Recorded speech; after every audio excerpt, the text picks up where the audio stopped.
There you are, the glitch in their perfect little script, the walking contradiction, the breathing paradox, the one they can't file away in their neat little boxes.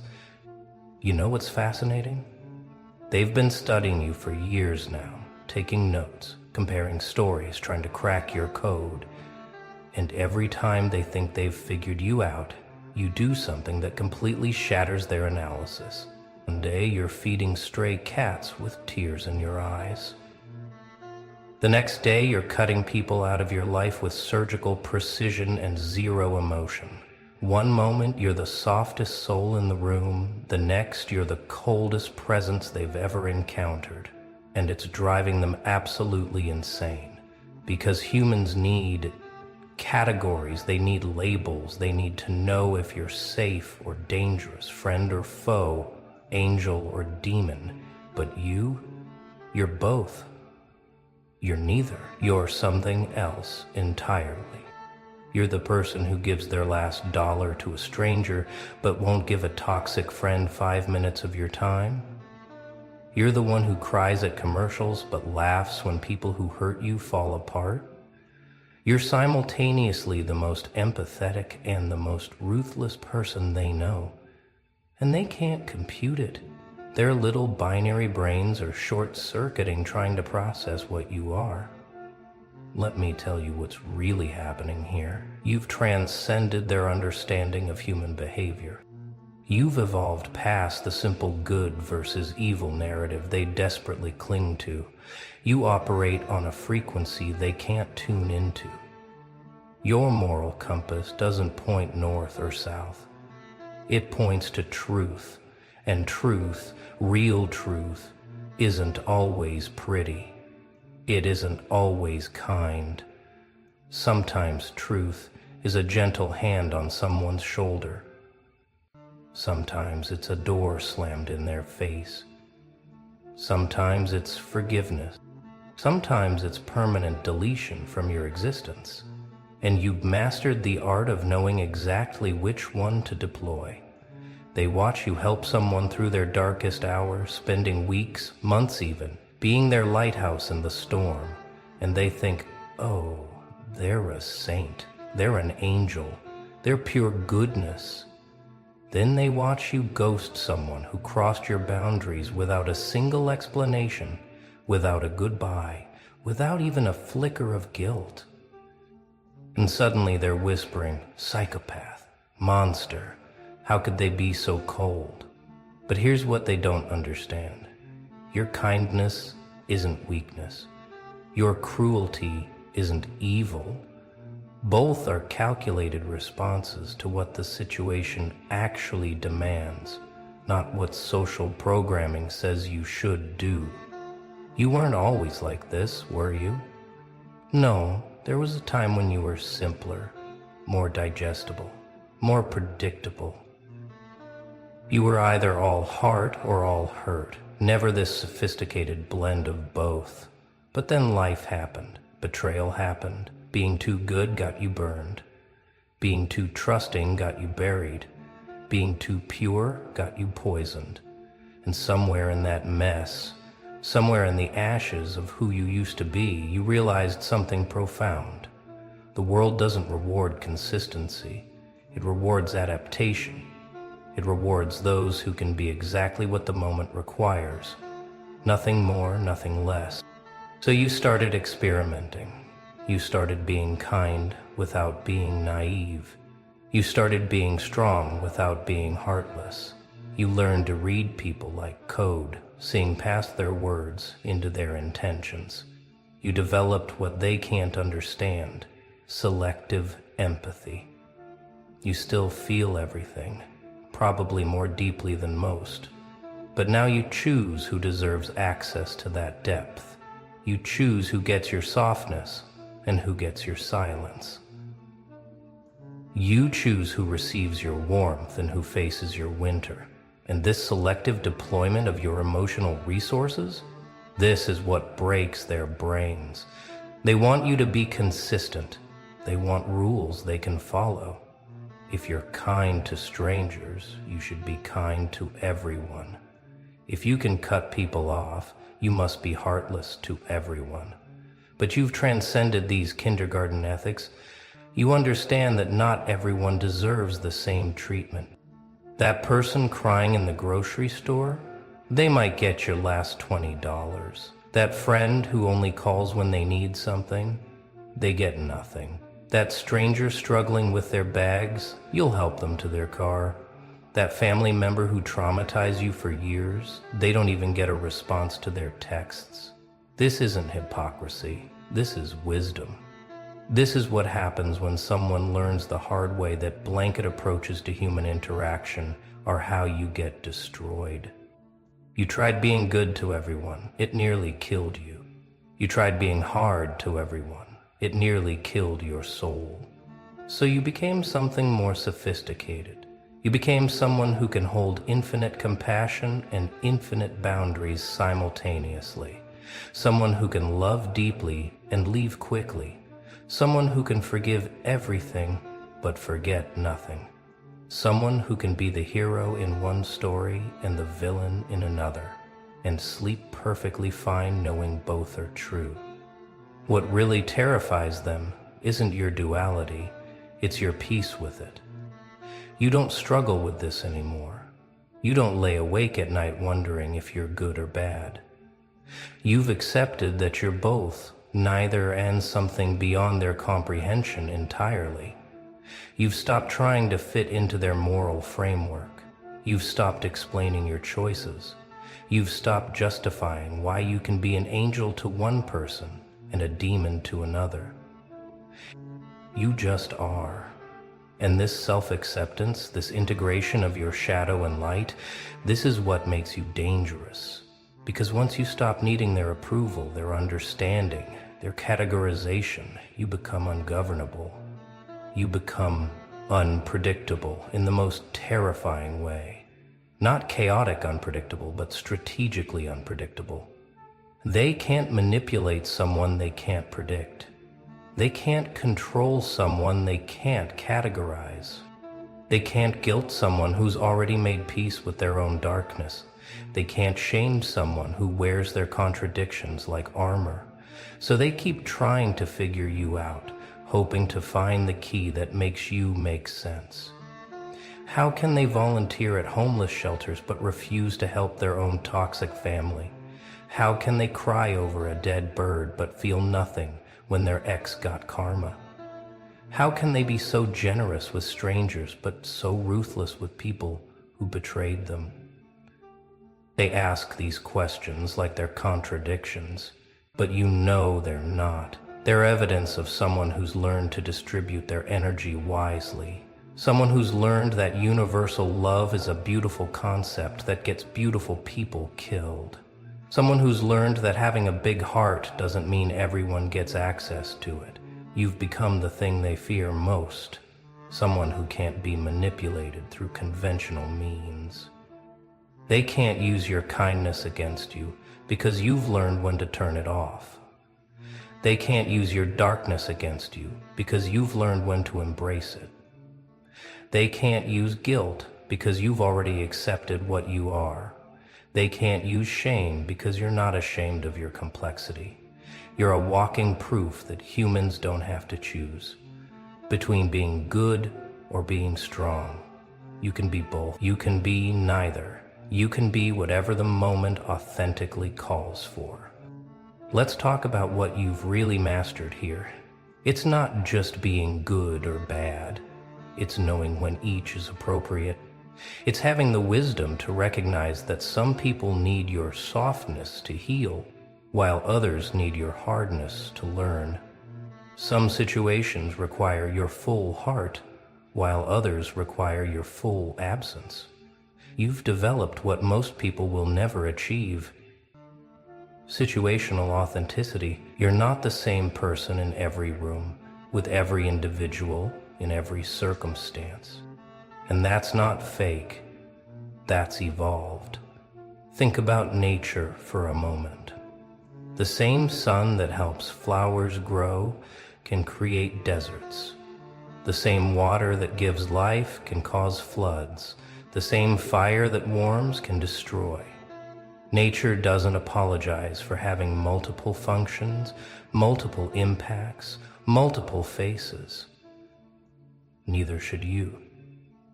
You've learned to be like nature, giving what's needed, taking what's necessary, destroying what's harmful, nurturing what's worthy. This isn't confusion, this is complexity. This isn't disorder, this is advanced order that simple minds can't recognize.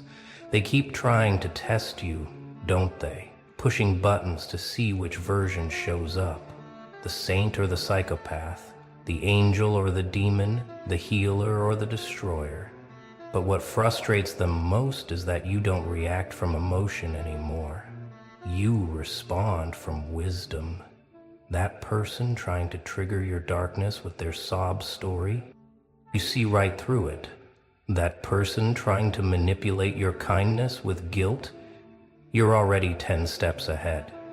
You've become impossible to play because you've learned all the games. You've become impossible to fool because you've integrated all the shadows. This is why they can't stop talking about you. This is why you live rent-free in their heads. Because you represent something they can't achieve. Perfect balance between light and dark. Perfect integration of saint and sinner.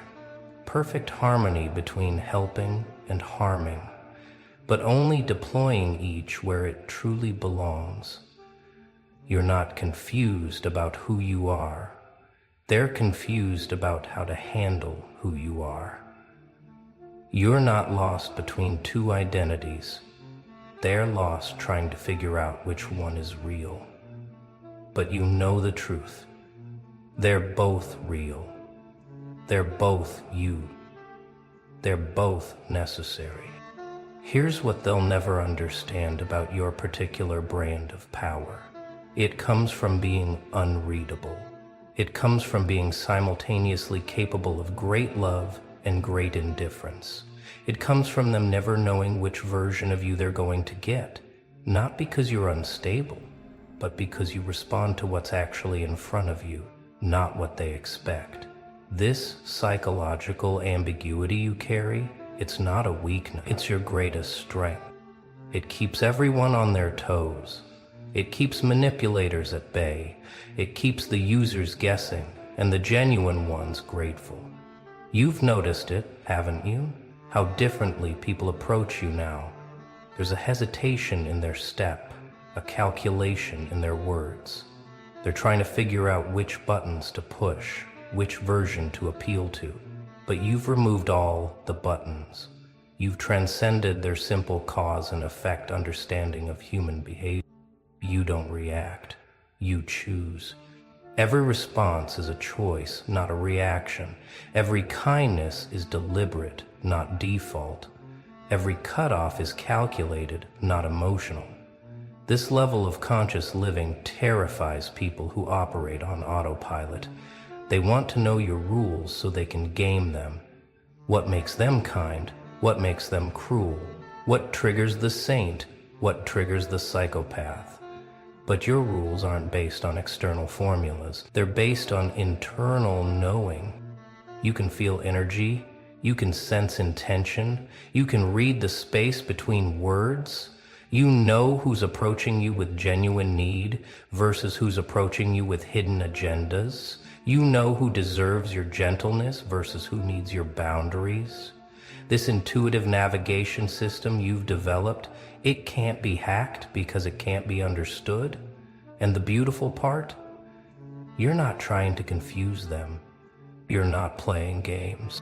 You're just being authentically complex in a world that demands artificial simplicity. You're being truly yourself in a world that wants you to pick a side. You're honoring all parts of your nature in a world that wants you to suppress half of who you are. The saint in you is real. The part that would give everything to help someone genuine is real. The psychopath in you is real. Both live in you, both serve a purpose, both are necessary for navigating this complicated existence. Listen carefully to how they talk about you when they think you're not paying attention. It's fascinating. You've become a mythology in real time. Some paint you as this transcendent being who helped them through their darkest hour. Others paint you as this cold, calculating force who abandoned them without mercy. And here's the kicker. They're both telling the truth. Their version of the truth. Because you were exactly what their energy called for. You were exactly what their behavior deserved. You were the perfect response to what they brought to the table.